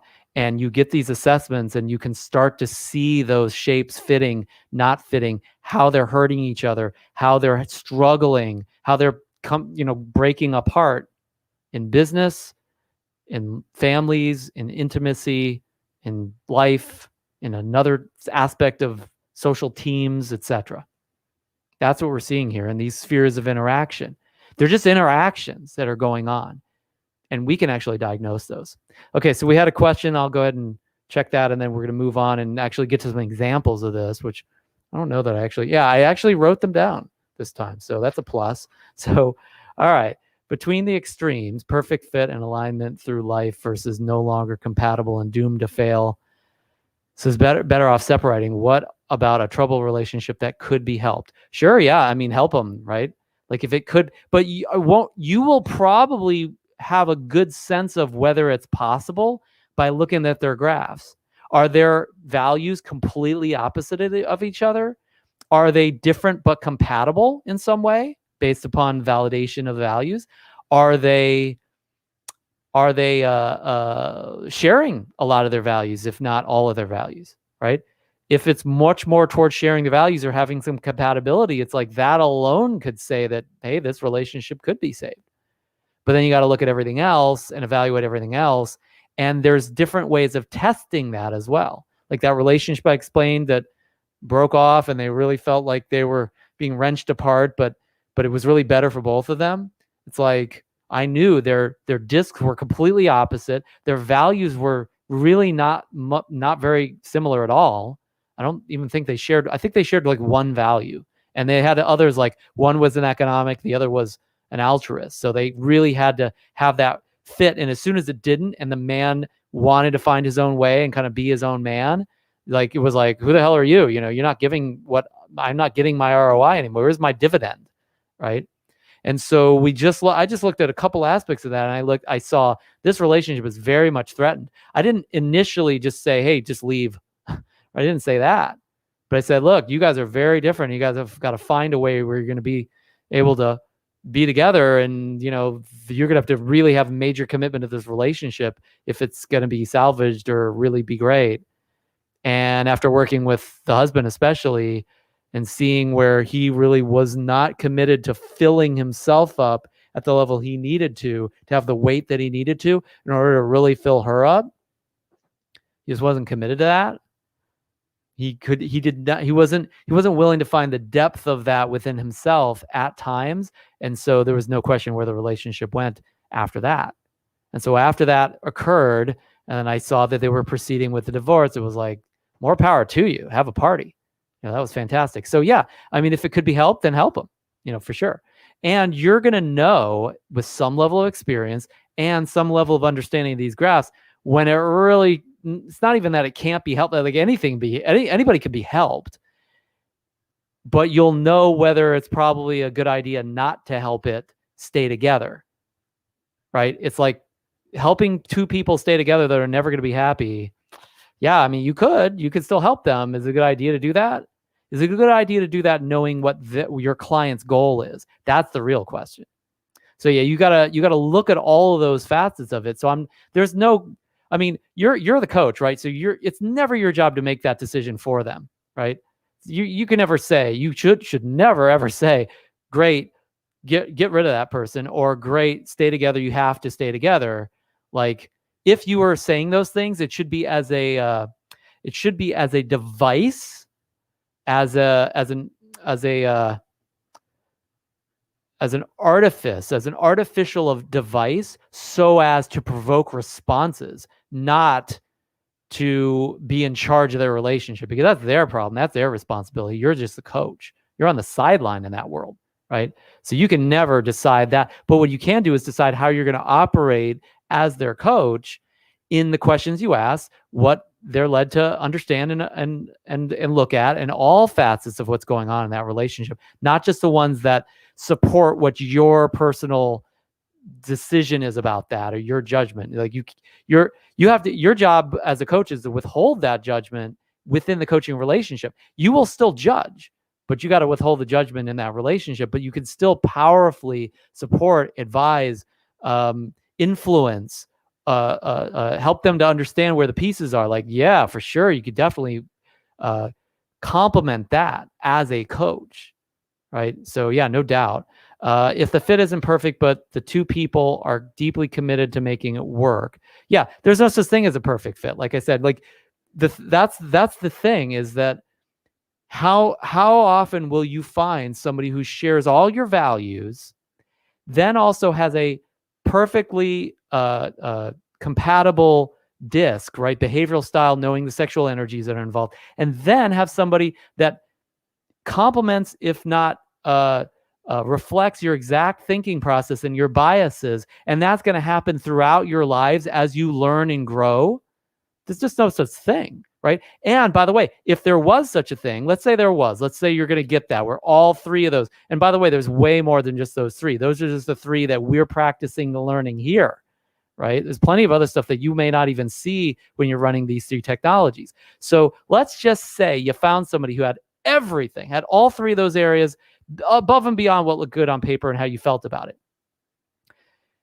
If you and they are both people that grow and learn and fully live their lives, at some point, what's reflected in those graphs is no longer going to be the same thing, because 10, 20 years will go by and they'll think differently, or they'll change their bias, or they'll have a different value that's more appropriate for that stage of their life. They'll have a reaction that maybe even shifts their adapted disc. Okay, well, that's a bit of a moving target then, isn't it? right? So no such thing as perfect. And even if it is, like, here's the only way to keep it perfect: kill them, right? Like, kill the relationship, keep them frozen in time. Then they'll never change, they'll never grow. And then you got the perfect relationship that, by the way, is also a dead relationship. So it's just, there's no such thing as perfect. So like, the fact that it isn't a perfect fit, anytime you see that it's not a perfect fit, is always the way it is anyway. It can be assumed as that, even if it looks perfect, it's not, right? So that's really, it's the lack of the perfect fit is irrelevant, because that, like, yeah, it's not even a unicorn. It's not even worth considering that it's a possibility, because there is no such thing. And again, if there was, like I said, there would also be a problem, which is these people aren't growing, right? They're just the same. I mean, like, people aren't just static entities living the same day out over and over and over again. That would be very, very bad. Even if it was perfect, it'd be perfectly horrible. Let's put it that way. How do we leverage the profiles then? Say, like I said, I'm not saying leverage these profiles to get rid of people and just tell them who they should fit with, right? Don't look at this in this way. Look at this like seeing why things are going on. And then it's not your job to give this pair the goal to separate because you can see what they don't see. It's not your job to say, well, this is painful for you, so get out, right? You're a coach. You're not a consultant here. So your job is to support that client with their goals. If their goal is to get out of the relationship, then fine. You can support them in seeing why that might be a good idea. You can also help them see the other side of their thinking, of seeing where there's going to be a real cost for them, where there's going to be something that they lose. When we separated these two circles, they lost a certain amount of depth. They lost a certain amount of connective tissue between them, and there's all sorts of things that was a huge cost for them. Huge. One of the biggest costs that she and he will ever pay in their lives was paid to separate these two entities, right? So to imagine that, like, even though that client had the goal to separate, that I was supposed to just support her in that and not even look at the alternate views and leverage the graphs in order to support that as well. Yeah, you don't even want to think that way either. You're not the judge, jury, and executioner in any relationship at any time, anywhere, as the coach, right? You're there, you're calling plays, you're supporting them and taking actions, you're testing and provoking and prodding. I mean, you're asking powerful questions, and you're supporting that process and accelerating it through seeing things that maybe they don't see, and then helping them to see those things too, right? That doesn't mean you're right. In fact, hopefully they never think that you are. So you're going to leverage the profiles for all, like, these are, yes, you can see where it fits and where it doesn't. Yes, you can see what the challenges are, the SWOT analysis, so to speak. They got to decide what to do with that. That's not you. You're not their Lord and Savior, I would hope. Even if they see you that way, you need to hold yourself back in that as a responsible coach. What are examples of leveraging the profiles? Everything that I've just mentioned, and we're going to talk about more as well. The profile is only truly helpful for determining the true extremes. No, because what you could see a finer point in somebody's disc and values and attributes, for that matter, right? So we're talking extremes because I'm trying to simplify this to see how looking at these phenomena are things that could be discovered in the profiles, and that are very obviously issues for them, if not really important decisions that they can make to separate or to get together or deal with it or fix it or whatever, more than just trying to tell you that, only use them in the extreme cases. It might be more challenging to unravel what somebody brings to you in a relationship when there are less extremes in terms of values differences and similarities and ways that fit. These assessments are only informing on what else you can gather, so that you can help synthesize that within a partnership, like partnering with your client on it, not just you like figuring it out and telling them what you think. Although you could certainly do that too. I don't think there's anything any real problem with that too. So really great questions so far. Let's actually, I think we're doing this, right? Yeah, we're doing this. Okay, let's get to, speaking of examples, glad you asked. Examples. So these are just 2 examples, and they are not meant as an entree. They're meant as an appetizer to all of the leveraging of your experience with looking at how relationships play out, business, personal, intimate, family, and otherwise, in what we might call a complex system. So what we're asking here as we look at relationships is, how does each level of this complex system modify the interaction, right? So you might just take this piecemeal and look at one item and then another item and another item. So just look at, how does this modify the interaction, the sphere of interaction with this relationship? And then guess what? There's a complex system. It's not just one interaction that's going on ever. So it's like, add another layer to it, right? Add something that will, like, if you saw, I hate to keep coming back to the shape thing. Can I do the back of this maybe? Here, let's try it this way. So I actually got to take the, all right, we have a malfunction on the marker again. All right, so never a dull moment. All right, so if you see, let's say you see this square, right, for simplicity's sake, and then you see that they're fitting somehow with this shape, right? And they look like a rectangle together, but you're like, I don't get it. Like, how do you guys interact so well? How do you guys fit? Because I only see that you're a DI and she's an SC or something like that, let's say, right? Then later on, you discover, oh, you guys share altruism as a value, and I didn't notice this other. I was only looking, maybe you were looking at them from this surface, and you only saw the hard edges. You didn't see that this guy has a really good obtuse angle here that fits perfectly with her obtuse angle, because that's the values fit. So you're looking at their disc, but then you add values. That this is actually a more complex. This guy or gal or partner or whatever, they have many facets to them. The puzzle pieces have all these different shapes, right? And then when we only look at them from one perspective, we only ask one question, or we only look at their disc only, you're not going to see the whole picture. And so you're missing this other facet of why this works or doesn't work or whatever, right? So this is a complex shape that fits with another complex shape. And that's why we have multiple assessments. That's why we keep asking questions. That's why we want to keep piling it on to see the complex system, because any relationship is a complex system. And then each individual is even a complex system, generally speaking. Does that make sense? So these are complex systems. And we want to look at, how does each level of understanding of a complex system help you more deeply understand and then advise and coach that complex system. So we'll start with this particular relationship here. And again, you can think of this as intimate relationship or anything else for that matter, because it's fairly similar in nature, in a lot of ways at least. And so let's say we have this pair of altruists. So you got 2 altruists. So that's one angle on this relationship. So I just have 2 altruists. Now you'll already have some really, really great insights for that pair. It's like, wow, they really love to help each other. And there might be a little competition there, but they'll probably join up and get together on helping the world or other people in some way. And they'll have a lot of joy around that because they're both meeting their values really highly, right? And when other people are trying to, like go against that and don't agree with that, they can come home and be around each other and really have a great meeting in the mind. So this is an amazing fit.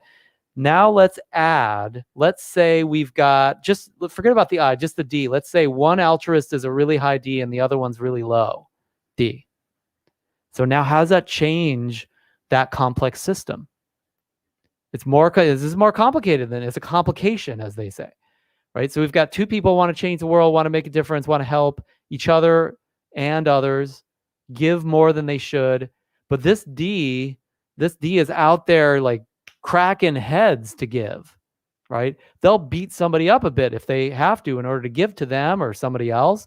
and somebody stops them from giving, watch out, that's going to be hell to pay, right? And they're always having to achieve these measurable goals and ways of like acknowledging that they have this really significant contribution. And then this little old D, this very, very low D is like, why don't you just calm down, right? Depending on that particular partnership, that particular relationship, that could be a real complication to that relationship. Forget about the D now. What if we had one of them was super high I and the other one's super low I? They're both altruists.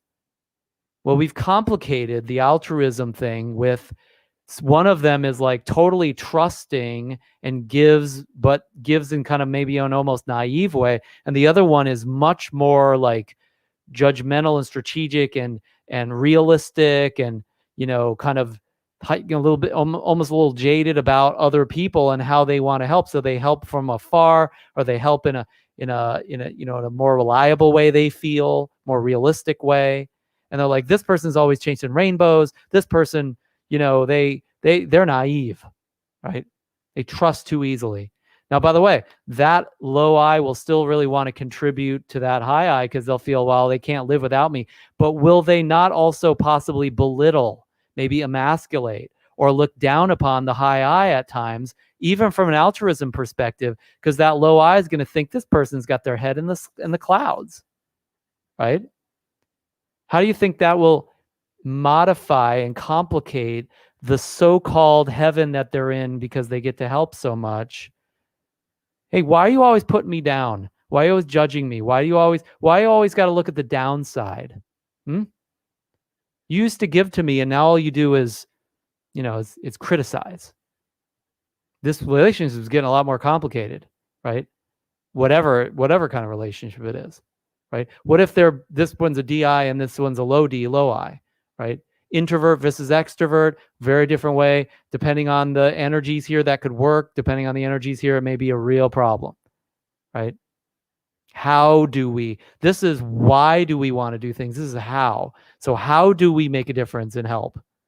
Well, I'm going to go out and say, change the world and be Tony Robbins, be crazy and be in the public eye, and you're going to be like at home reading books and talking to people one-on-one.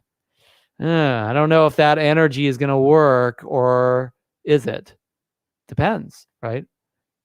So let's further complicate it now and go over to our AI profile, where maybe one of the altruists has really, really high self-esteem with a positive bias. So they're kind of overindulging in their own feelings, and they're super clear on it. They really feel fulfilled, like they're fat and happy in life. Don't feel like they got to do anything to be okay, kind of resting on their laurels. And then we've got one of them, which is lower self-esteem with a negative bias. So they were like, really, really like low self-confidence, low self-concept, don't really care about how they feel, and they don't even understand their own feelings. So you got one who's going to go out and help the world because they need to, because they're empty. And you got another one who's helping the world because they're so great and everything's awesome already. How do you think that's going to change this interaction, this conversation, and the emotions? This person, by the way, compared to that, they're going to feel even worse about themselves probably, because this person always feels so good. They feel so neurotic or bad or questioning themselves.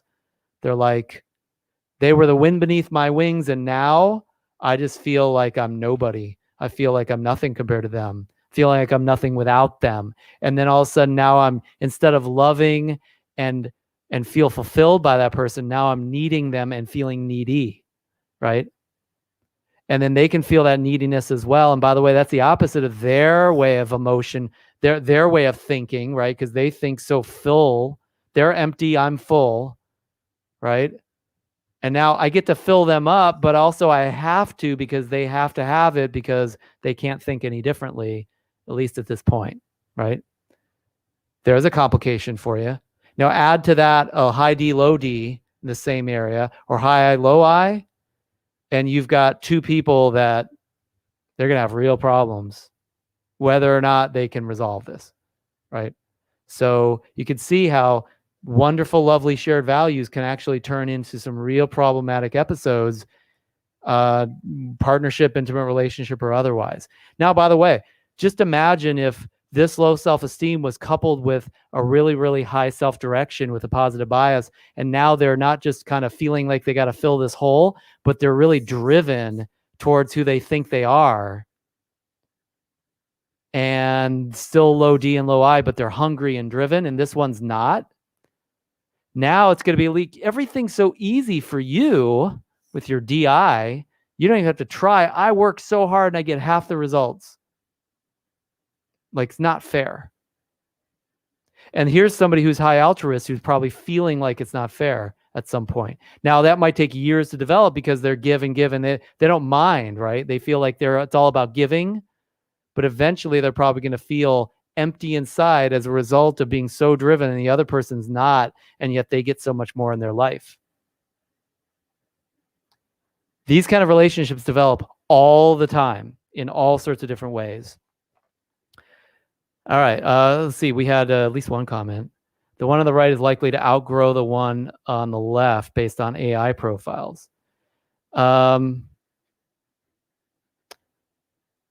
I mean, it depends on what you feel, what you think about in terms of growth, because I mean, the one on the right, I don't know what you're seeing, which right you're seeing. I just want to make sure that this, yeah, we're not mirrored, so that would be really bad because you wouldn't even be able to read the English. But the one on the right, they may or may not grow depending on like that low D, low I. They may have, think about this one. They might think about growth differently. The DI, the growth is results and hanging out with people and having a party. And this one, this SC, like growth for them is like going inside and finding themselves and learning about how they feel, which they really struggle with, by the way. Right? So they will probably grow apart, not together. That doesn't mean they'll have to separate, but they'll grow. They'll have to go in different places to grow because how I grow is different. And then where I need to grow is different also, probably, so that, yes, they'll probably be, well, the one on the right will be very motivated to grow because they'll be in pain. You can see that with their lower self-esteem. The one on the left may not be that motivated because their self-esteem is too high. Actually, self-esteem is a major driver, and doesn't mean that this high DI won't like be going out and doing stuff. They may not be like feeling the need to grow the way this other one does, or again, they'll see growth through a different eye, right? So they'll have trouble seeing eye to eye in a lot of ways, and whether or not that's okay is really dependent on probably other factors we don't even have here because of how they'll evaluate all of this. Because this actually could totally work. So let's move to another relationship, shall we? All right. So this one is, we have different values now. We have an altruist and an economic. So we have one that really wants to give selflessly and another that wants to take selfishly, right? Maximize what they get, at least. Okay. So let's just start with that. I mean, right off the bat, we might have some real struggles here. Or we might have one person that gives and one person that happily takes, right? That might work in the short term at least, may not work in the long term depending on maybe some other complications, right? So simple model of a relationship, we've got the giver and we've got the receiver, and the receiver also probably goes out and gives, but only when they receive in return. And they always, whenever they give here, will receive in return because this is such a giver, right? They'll tend to probably receive more than they give, though. So this one, it might feel like it's unfair or like there's something wrong or like they're not the same. They'll feel a separation in that, maybe depending on their way they look at relationships or at the world or at partnerships or whatever this kind of relationship is, right? They might, like I know as an altruist, I've judged economics very harshly at times. Like I hate energy, like how could you, right? And I've seen a lot of people in relationships where they're the altruist, they're with an economic, and the economic's so good at economics, the altruist just gets economically, and then the economic gets everything else from the altruist. So the altruist kind of like their job is to fill the economic up in every way. And then the economic they just go to town on making money, right? And they do great with that. And that's actually a really interesting partnership that I've seen actually work fairly well in intimate relationships for that matter. At least from the outside looking in, I can't say for sure, right? Because I'm not in that relationship. Although I've had relationships like this in the past in terms of the values that have not worked out very well, but I've also had some that worked out quite nicely as well in different ways. So we had a comment here. Does the giver grow more is the question. So I don't think you can predict that just based upon this, but there's going to be, let's put it this way. Just these values alone, with values are fairly stupid things. They're just these emotional drives that we have. And a lot of times we're not even sure exactly why we have them. And a lot of times they're not the most mature and smart, cognitively smart things in our lives. They're just passions that we have, right? Things that we prioritize for, we don't even know why a lot of times. So that depends on other factors other than just these values themselves in terms of why, like in what way and who will grow more. Let's put it this way though. There's going to be a need. I think this was what I was trying to mention. There's going to be a need for both of these individuals to grow probably because they're going to have potential things that might need to be resolved depending on the differences in their values, right? Possibly, depending on their own model of the world, their beliefs, and a lot of other things that go way beyond what we cover in assessment training. Okay, we had a question. Could the high economic be more family focused rather than just self-focused? They certainly could, yeah, because these are professional values. Maybe they are really economically focused because they're actually a romantic at heart and they just want to make so much so they can maximize their home life. I mean, that's probably one of the reasons why we've seen a lot of those relationships work. Because they said economics is just a way for me to get more at home because I can give more to my family. I can have more time because money is time. I mean, yeah, you just don't know, right? You don't know for sure. There are potential issues here and there are potential strong points, right? We just do our SWOT analysis and then we ask them, right? And they might say, wow, it's an amazing relationship because of this and this and this and this and this. And we'll be able to see what they're talking about through the simplistic lens of only the values, even though it's a complex system, and realize that if we're only looking at their values, there's way more going on than we could possibly see just with that. And then that's why we got to ask, right? Or that's what they'll tell us and we'll learn even more. But we're accelerating our learning because we got one platform, oversimplified platform, but it gives us, all this is giving us is in this crazy shape. It's giving us this one surface. Okay, good. That's one surface of the kaleidoscope that we can see in that relationship. So yeah, you're absolutely dead on. That's a very good possibility, which could work because they're effective in providing. Yeah, I think you nailed it.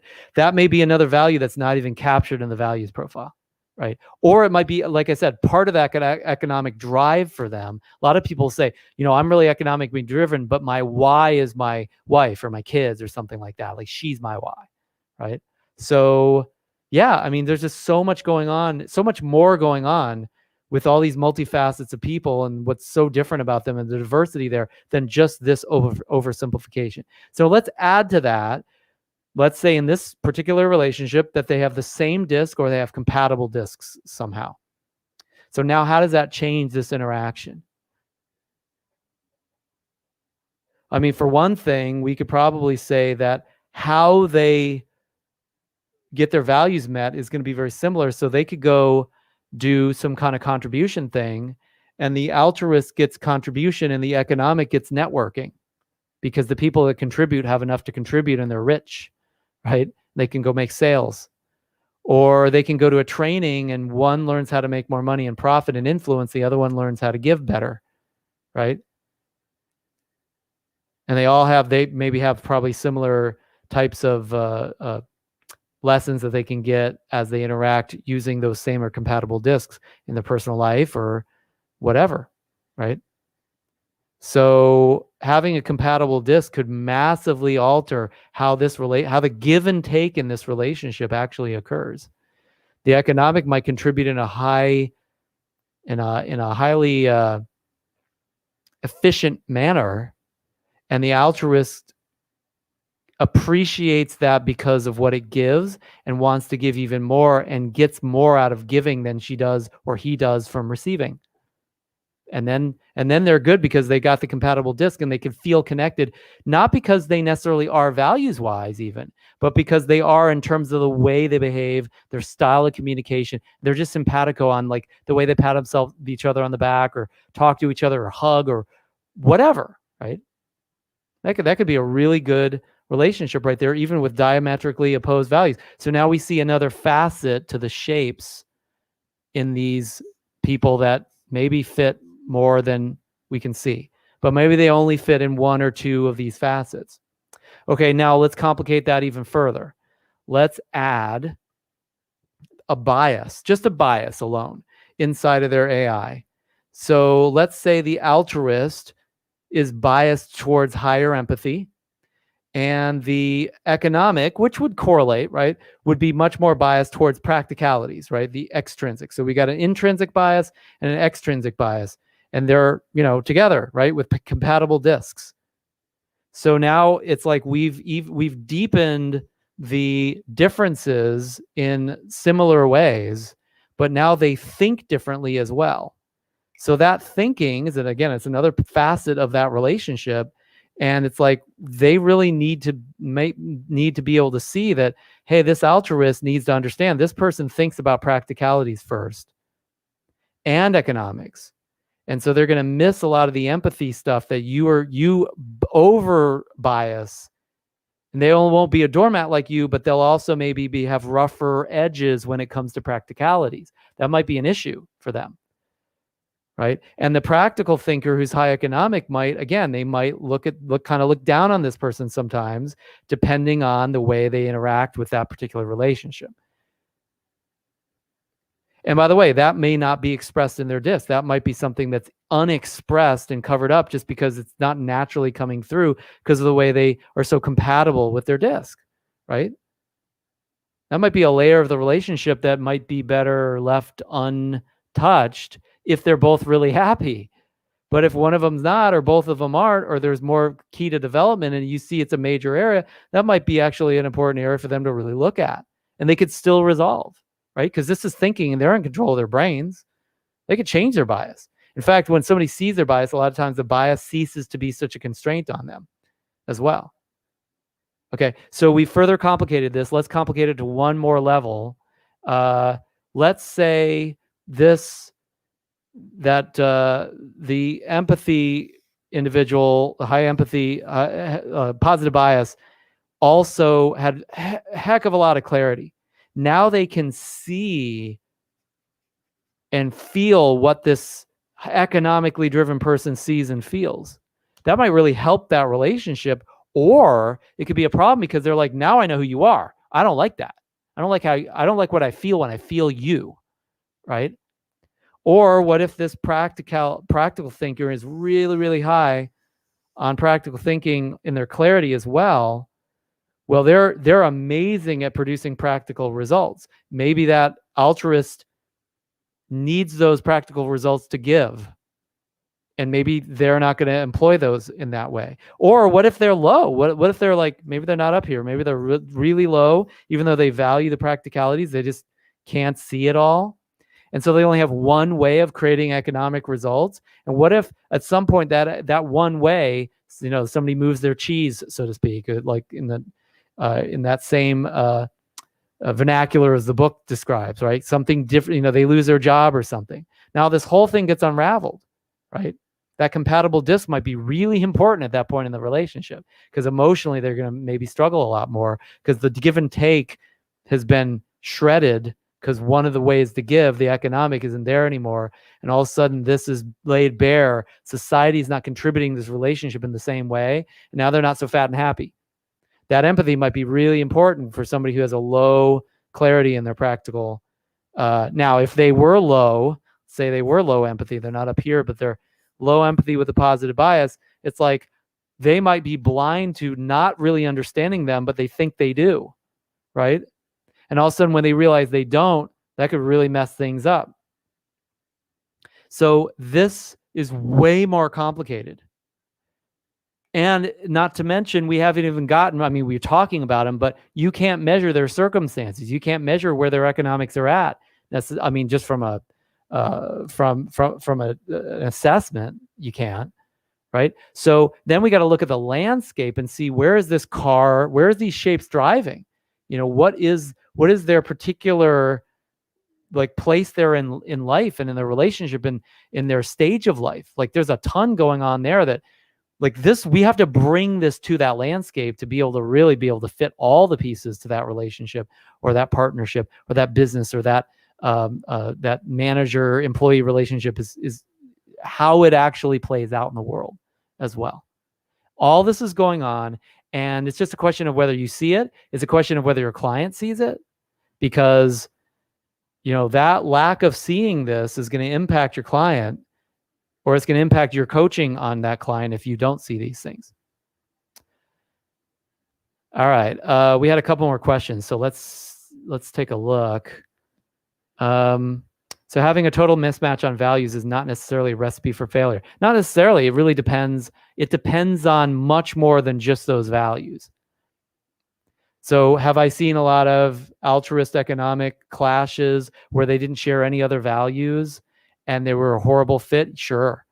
I've also seen where there were two high economics and they had different discs, and because the sexual energies mismatched the way the discs would have been compatible, like the guy had to be the girl had to be the guy, that it just wrecked that relationship because they weren't being themselves just in order to be able to talk to each other, right? So it's not just value. Like there's no one, you can't just look at one side of a puzzle piece to decide whether that puzzle, have you ever like tried to put a puzzle together and you can see there's two parts that seem like they fit, but when you try to put them together, they really don't fit because of another aspect of that puzzle piece? It's like, there you go. That's why we use it as a metaphor here. It's because yes, this is one aspect. It's a really important aspect. And yes, I would be very bold about saying, if you have no values that the other person has, and theirs is really high and yours are really low, and they're conflicting with each other, I'd at least bring that up. And I'd say, yeah, I don't see a lot of people that works out really well, right? That doesn't mean that can't work out for them. And they should know, it's like, hey, we're really, we're really going to stand apart if this works out really well. And if it doesn't, they're not now they're not thinking like, whoa, we failed because we're just bad people because we can't stay married or we can't hold on to our business partnership. It's like, no, that's not at all true. So you're different people, different values. Nobody ever taught you this stuff, right? So now at least they're not beating themselves up for that. So yeah, it's not necessarily a recipe for failure. Is a high probability for failure. No, I don't even want to say failure. It's a high probability that relationship is going to have emotions that do not meld well. Now, for some people, let's say if they're both really systemic thinkers, they're all logic, and then they emotionally do not mesh at all, that could be fine, right? They just get together on logic and program their computers together, and right? Like, cool, right? We don't need to feel each other. But what if they're totally both empathetic and then they have this and they can feel the division between them? I don't know. That doesn't sound like a recipe for success. And it's also potentially just something they need to work out, and maybe they can do that. You can't say for sure, and you certainly can't predict, but these are things that, with experience, you're going to see some very, very obvious signs of things that your client may need to know about, at least at a minimum. Okay, what's the distinction between high economic and positive bias in practical thinking?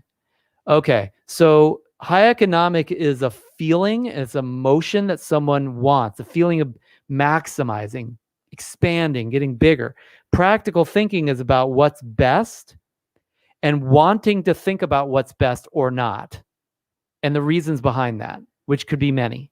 Right? So I could really love feeling like I'm maxing out my life without caring about being able to discern that. Maybe I'm inheriting money. Maybe I just have a job where I don't have to deal with that, but I just make a lot, right? So it's like I don't have to understand it to get it, right? Or maybe like if I am high economic also and I really understand it, now I want to, and I have a positive bias in there, and now I want to think about better ways to do it. I'm always thinking through it. So this is cognitive, this is emotional. They are very different systems in the mind, right?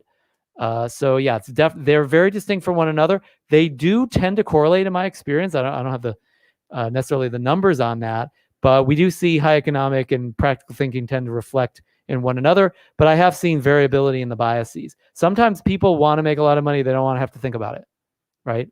They're kind of lazy in their thinking, even if they're good at it.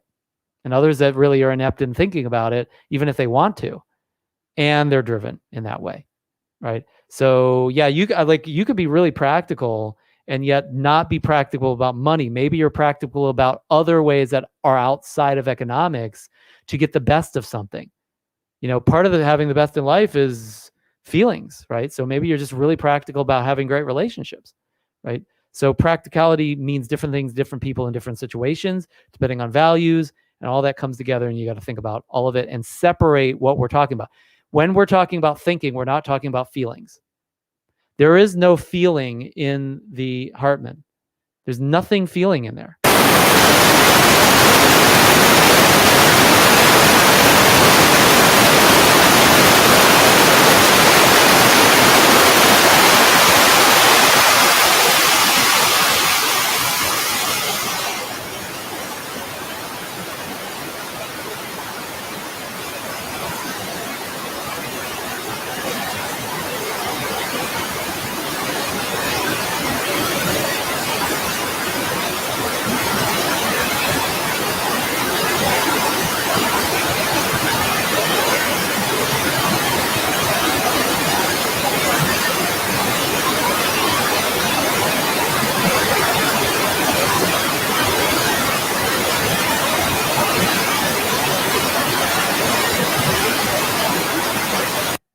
Put that in right. Okay, test. I think we're back. Thanks for the heads up, Rosalie. All right, so hopefully you're hearing me again. Let me know if you can't, not that you would know, but to say that. But I'll rewind just for a minute here. So what I was saying is, this is thinking. This is not even thinking. This is cognitive, and this is emotional, like things that get anchored up, right? So this is like Pavlov's dogs. Like I just feel like that's important because there's things in my life that have just kind of turned into those decisions. And I don't even think about it necessarily. I mean, I might understand that very deeply, but my thinking doesn't hook up with that. This is a lot of what's happening in the puppy dog brain of like, this just feels good. This just feels good. I don't even know why. It just becomes my why. It becomes my passion or my interest or the thing I hate or the thing I love because of the feelings that are going on. This is measuring emotion. This is measuring thought and cognition, right? So I can cognate that or not. I can understand that or not.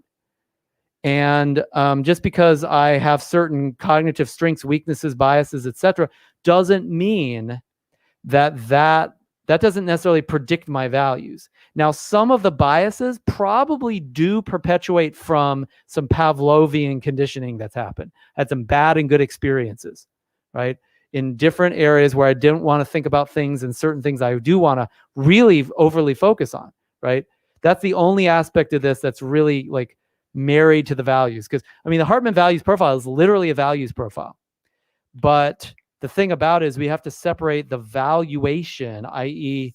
the biases, what we think is more important or less important, from the evaluation ability, which is the clarity level. How well can I evaluate that area? How big is my ability to evaluate? Like how massive is my evaluation engine? My ability to register what's going on versus like what is my like bias for or against that ability, right? So this is a value profiles. This values profile is the valuing of different areas of thought and then the evaluation ability of those areas, right? Once your evaluation ability gets high enough, the bias ceases to be a major factor because you can see your bias so easily when you're seeing so much, right? But if you don't see it, that bias becomes your entire life, like only good things, only bad things, right? So hopefully that answers that question, even though we got cut off in the world of audio here. So Okay, we talked about the distinction. How can I boost more economical result with high values? So the how is always in your disc. So do you do it through being really detailed and being a scientist and learning something and really understanding every little thing that somebody really values? Or is it through massive action on your part or just influencing somebody to do something, right? So different people make money and get better economic results through different behaviors, right? You got to figure out your disc first to figure out what behaviors make more sense. Like I'm really detailed, I'm fairly high C, but I'm also really people oriented, high I. So I can go 2 hours on a live stream like we just did and give you a lot of detail and enjoy the interaction rather than just wanting to write it down and just ignore you, right? So I'm in my disc strength to be able to fulfill my values, and part of that is economic, part of that's altruistic, right? If your value is economic, you got to look for what other people will value that you can give, and how is that going to be natural for you or unnatural depending on your behavior, communication patterns, all that kind of stuff, your discriminatory style of operating in the world. And then we got to look at your strengths and weaknesses when it comes to cognition as well. These two things will be like, think of it this way, like this is all your equipment for how you meet your values, for like how your capability to meet those values. So if you have a disc that's not a good fit with your job or your business and you have really lousy cognition, you're going to suck with this. I mean, you're not going to meet your value. You're going to be really unhappy, right? But if you've got this disc that's perfectly fit for what you do, and then your cognition is just like perfectly a fit for what you do, and your biases, everything just set you up for success, this is going to be, life is easy for you. Like fulfillment is like no problem, right? So, okay. My economic is ultra low. Practical thinking is very high with a negative bias. Yeah, there you go. So you're like, if you needed to figure out how to make $1 million, you could do that in moments, just with getting the right information, right? You could study it, be really interested in it, learn it, and I see how all this works, but you wouldn't care enough to use it, but you'll know how, not to mention it would probably be a pain for you to learn it because you don't even want to use that part of your brain, right? You don't even want to think about how to arrange things so you can win the hunt and win the chess game in life, right? You're like, I don't even want to deal with that game. I'm good at it. I know it. I could do it. I could outwit you in chess, but I don't want it. It's like, I remember Legend of Bagger Vance. There was this scene in the movie where, because Bagger Vance was this like perfect golfer. It was like it's like he was like just this savant golfer, you know, like a virtuoso golfer. And then his competition, who was winning they were all winning the competitions at the time, because he didn't play, because he didn't want to play, because he was depressed, right? He was probably had a horrible sense of self, right? Because of the war he had been through and all these other values he'd brought on. And so his competition went to him after a day of playing, because they saw he was playing pretty well, even though he was struggling in some ways. And the guy said, hey, I'm just, I'm amazing and you're not. And, I've had a great life in golf and I kick ass and you don't. And, so I'm just telling you, like, I know you want to win. I can tell you really want to win, but you're not going to win. That's basically what he said. And I remember this scene because it was just like one of those fun scenes. And he said, look, I don't care about being king. If I wanted your crown, I would just take it. See, he understood that his ability in golf was way beyond any of his competition. Like, he knew himself to be the best. He already knew it because he could feel it. He could tell he'd played that way before, right? That other guy didn't understand his role. He didn't understand that he wasn't as good as he thought he was. He didn't understand how good his competition was. And so he was treating him like, hey kid, you're not going to win. And the kid was like, I don't want to win. It's like, if I wanted to be the best, I wanted to be the champion like you, I'd be freaking champion. Trust me. Right. So it was one of those fun little interactions in the movie. But the point is, you could be queen, but you don't want to be. You don't feel it. Like, it's not a passion for you. Not to mention, you don't even like thinking with the equipment that you have, even though you could. Maybe if you help somebody else do well economically, that would be fun if you're really high altruist, because you get to help them and they feel good and you gave, even though you didn't get as much as they got. That's actually a really good thing. You could do better economically by helping other people economically than you probably ever would just by helping yourself economically. Just understand you're not going to help the economics through economic thinking, even though you can match them. You're going to help them through other types of thinking that you have bias towards, because you're going to want to use that part of your mind, not the economic part. So that's how that squares up. All right, so we've covered some examples here of how the complex systems might interact and how they might work. And this is the thinking that you need to adopt in order to be able to look at all this stuff and bring it in and look at the landscape and match these things up for some kind of overall result. So no, this is not a crib sheet on every single relationship you'll ever coach, but it's an example or several examples of how one element, one level of complexity, two elements, more complex, but you see it at least. Three elements, you could see even more complexity. And a lot of people don't like the complexity of it, but in the gray areas and the complexity of all the little nooks and crannies of your clients and their relationships, that is where the answers are. That is where all the growth is found for them. And that's where all the growth is found for you as a coach, if you're willing to go there. If you just expected me just to give you some answer or tell you this is what you say when they say this and everybody will just think you're amazing, that's not how coaching works, number one. Number two, even if that's what coaching was about, I wouldn't want you doing it, because it doesn't serve as much as actually supporting people with the fact that you have no answers for them. I have no answers for you and you have no answers for them. Only questions. That's coaching, right? This is not right. You're not right. Your clients aren't right, but they're going to have to live their lives as I and you do. And we have to make a decision. Like, we know there's a decision that's going to be made. It's just a question of what, and then what's the fallout of that. Some of the things are really predictable. Others, not so much, right? It's counterintuitive.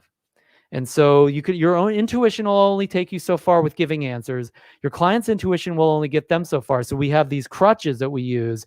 But on top of that, just because you intuit something about that, even if it really is supposedly the right answer, your client's going to make their decision, not you. All you can do is support them and give them understandings and give them perspectives that they may not have, and then offer questions that will allow them to expand their view on top of that, especially when you can really see where some of their thinking might be, or whether some of their knee-jerk mistakes and weak points and threats might be as well. Okay, so that said, the point of all this is every time we add a layer to the complex system, it reveals why things are the way they are. It reveals who the client is dealing with, or who the client is. It reveals what is likely to happen. And it reveals how to achieve the goal that's desired, or it reveals that it's less probable or maybe even impossible to achieve that goal. So it reveals different things over time as you add these layers and appreciate and can kind of fathom more of these different complexities and complications. All right, one last question, and then I'm going to give you your actions. Speaking of action, so it is more useful to first examine values than DISC and AI. No, not necessarily. I just put these orders because we're in relationship world, and usually in relationship world, it's easier to take a look at relationships through emotions, because relationships amplify emotions massively. And it's just a more natural place to start. I tend to start with values from an intimate relationship perspective. Every other relationship, probably start with DISC.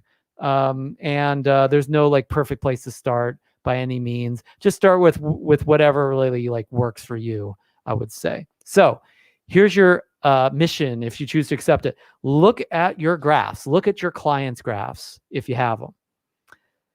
Second, speculate. Speculate on how one aspect of their profiles impact the relationships that they've described and shared with you about their lives, their families, etc. Think about just one aspect of how that impacts the relationship. Third, speculate on how adding one more aspect of their profiles, just look at one other aspect of the profile, one other bar, one other graph, one other profile, one other technology, how that one additional impact aspect, when correlated with the other, right? When you combine those together and look at the overlap of them, look at the the synthesizing of both simultaneously in your mind, how that synthesis impacts each relationship as well. So think about, okay, this is one thing impacts the relationship this way, this other thing and that together combined, because this one person simultaneously brings out something else in that relationship that I can now see. And then just keep adding layers until you get to the point where it's just like too much, or you like really could see the entirety of how they see the relationship, and you follow through on your assignment. Now, I do want to make sure that I clarify. I'm going to use an extra page for this, just because I think this maybe was missed a little bit. Remember, in any relationship, in any partnership, you have, this is your client, right? Is your client. And let's say this is a client's relationship. Let's just say R, right? Your client does not see that relationship, right? Even though that relationship has an impact on your client sees their DISC, values, attributes, etc. They see how this impact like is distilled through these different filters. And then those filters also eject out a result that also then comes over to that relationship. And guess what that relationship person has? That they don't experience the actual impact. They experience how they filter that impact through their behavior, their values, and their thinking, right? So then that impact has to get distilled into that person, and that person doesn't see that person. That person doesn't even see the impact. That person just sees their version of that, their filtering, which then again filters out into, so really you've got two sets of filters that are more interacting with each other. And then, by the way, we have also the filters of society, right? So we got societal filters that are all around this. This is all kind of inside of that. But as they interact with society is filtering those actions, right? Discriminating in society's values and behaviors and whatnot. And then society comes back with their, kind of response to that. And then, of course, these people have to distill it down through their filters and then create another action out there in the world too. And of course, it's not just society, it's also other individuals out here who have other filters as well. So all we're talking about here is figuring out all three of the filters for your client, which has a huge impact on their, kind of first level relationships, right? And their interaction with society. And then if you have any clue about society's filters or someone else, like you get somebody else's graph or get like your client's descriptions, which again are going to be biased because they're going to be filtered, but you can get some idea of where they fall, then you can also say a lot more about that relationship. And if you, again, as a Renaissance person who understands the world, you can also say a lot more about how the world's going to react and respond, and then be able to coach directly to that person through those filters as well. That's really what you're after doing here. So that said, we've gone like really, really long. I think this is like a 2-hour live stream. So thanks for sticking with it. Get into those graphs, take a look at the individual and how they filter for relationships, how they operate in relationships, strengths, weaknesses, opportunities, threats. See how these things kind of create additional complications. And let's take a look at how you do with that. And regardless of how you do, there's always more to learn in taking it to the next level with having another graph, another individual, and getting more information about that, and then debriefing it with your clients as well. We had one last question. For relationships, is it more helpful to examine DISC natural? Depends on what kind of relationship. It's a business relationship, adaptive is huge. For a personal relationship, adaptive, if it's close relationship, it'll be less important, although it's still going to be a factor. Does that make sense? Because remember, you really are thinking, when you're thinking adapted and natural, you're thinking being out in public or work versus being private and being who you really are. Intimate relationships is usually who they really are is coming out, but that mask has an impact as well. So it's really both at the end of the day.